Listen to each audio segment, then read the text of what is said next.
What's up guys, it's your boy 50 here, back at it again with another Ferrari racer car right here. And today we're gonna review the this is a 599 GTB Fiorano. I can't really tell. Oh, it's called the 612 Scaglietti. Oh, what a scrub I am. But check these out. So it comes in this nice yellow Ferrari-like paint, front light temples right there. You guys love, I love my front and rear light temples. Oh, thank God. The other Scaglietti I had that was in gray didn't have front light temples, surprisingly. So yeah, check this out. Nothing much on the side. We have a Ferrari logo right there and a 612 Scaglietti badge on both sides of the car.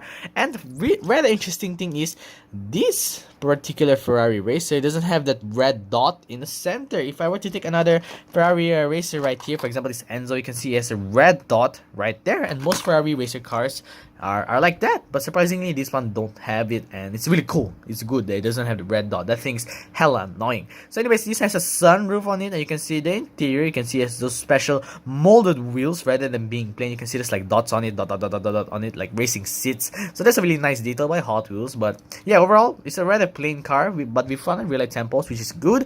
I'm not really too huge of a fan of this particular Ferrari casting, and the yellow paint is alright. I'll give it a 98.5 out of 10.